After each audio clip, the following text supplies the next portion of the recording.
Good evening and welcome to Piercing the Veil Through the Hall of Mirrors. My name is Chris, and tonight we're going to be going through chapter 4 through 7. Last episode we went through chapter 2 and 3, and that really was talking about the call of wisdom out to humanity and asking anyone who would receive to come sit down and sup with the wisdom of the universe, and and that was revealed in a sevenfold nature to humanity. And what that was kind of getting at was this order of how things flow out in these cycles and how they fold into each other. And that's how our numbers come from, is how these cycles unfold and fold back into each other. So an involution and evolution. And so they use the number 7 to describe this unfolding. So, chapter 4 through 7, we'll start off here. It goes, Chariot of righteousness. Where 2 or more are gathered in my name, I will be in the midst. Matthew 18:20. We are more than one variable pulled together to form a compound body of purpose, stitched by Christ as the organization of higher purpose, similar to the many parts used to construct something new for a particular function and utilization, like a vehicle. Part 1. Eternal fountainhead of involution. From the deep void of infinite potential burst forth light, an open door within mankind to witness the glory of reality. Behold. The void and the light are not separate, just as 0 and 1 are bound together. These symbols are equivalent in their estimation. The 1 represents the fundamental underpinnings of unity or reality. 0 represents our essence of who or what reality is in its entirety. As a continuum, 0 and 1 cannot be separated, and a point between them cannot be distinguished. It is not until you focus on something as a finite object that the other side of the spectrum becomes apparently separate, a phenomenon described by the number 2. However, this is an illusion. What really happens is as follows.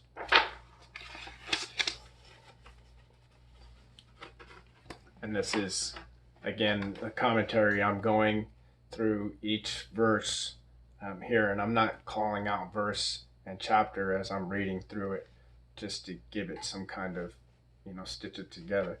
But you can look at it for verse when you're reading this, so you can see like, where am I getting this? And you can look in the book of Revelation yourself and kind of see how I'm kind of taking an interpretation of these things. And it's I'll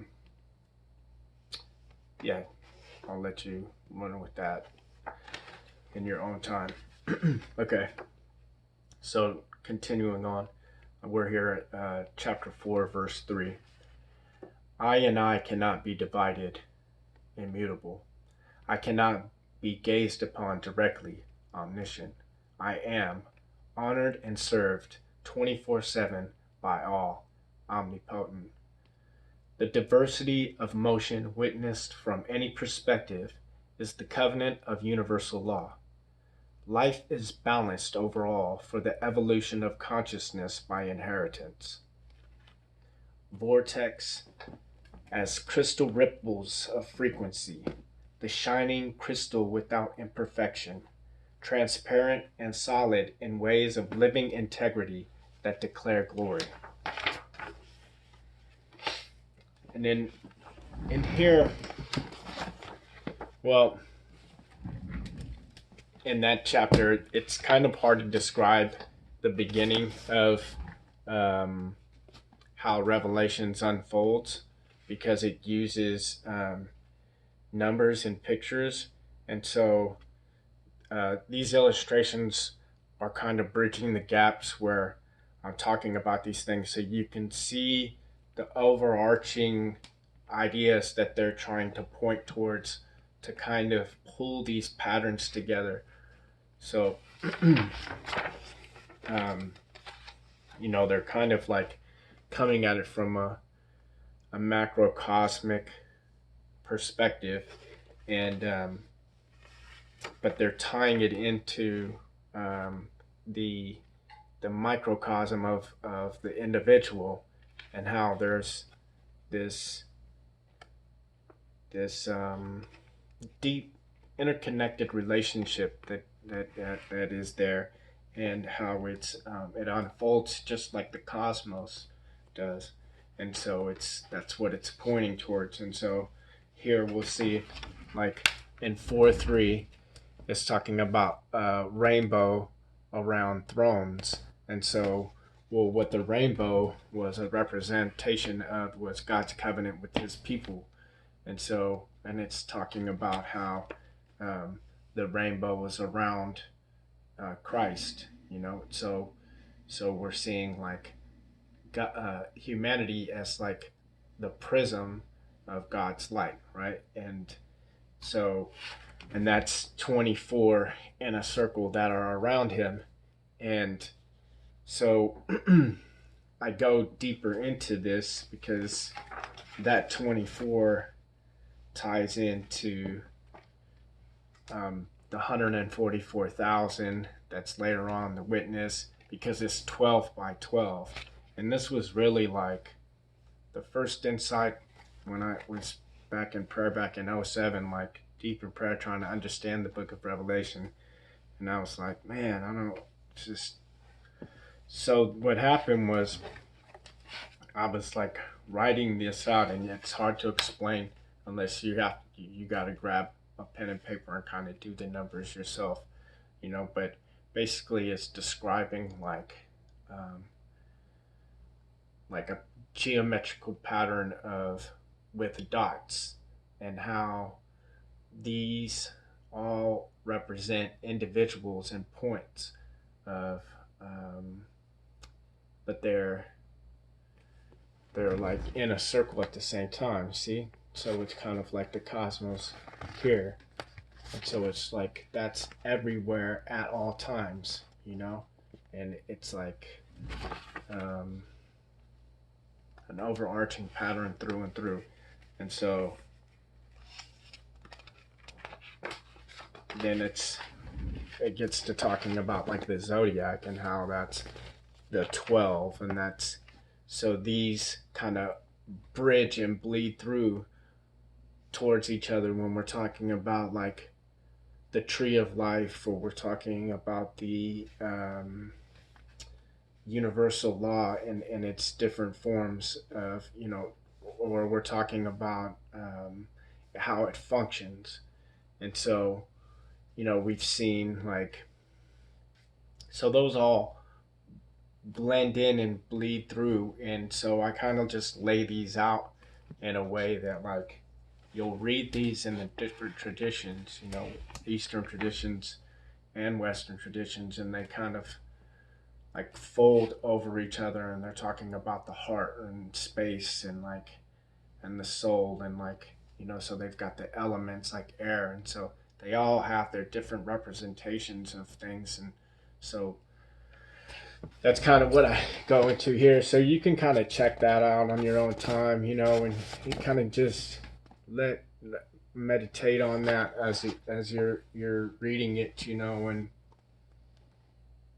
I kind of I'm just kind of giving you a taste of what this is supposed to spark here. You can see these cubes that Walter Russell was working on, and how this is really the insight that was given to me of how this came together, how this circle of 24 was really a sphere, and a cube, a sphere in the cube.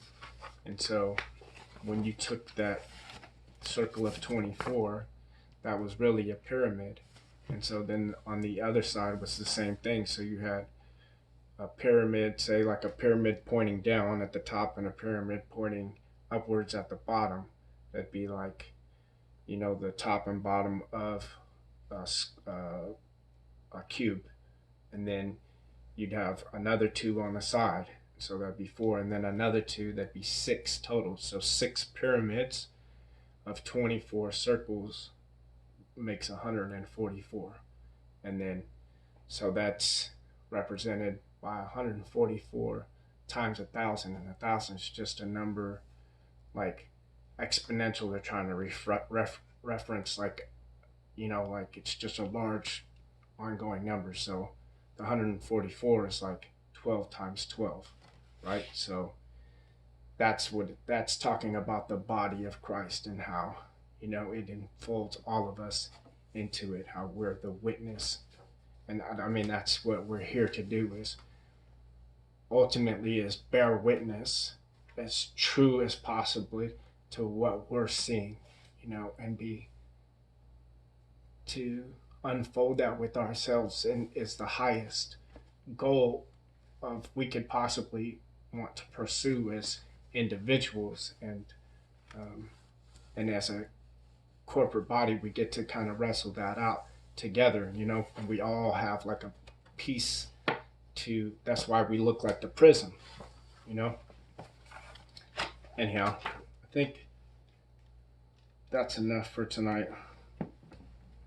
Yeah, it gets into the portals and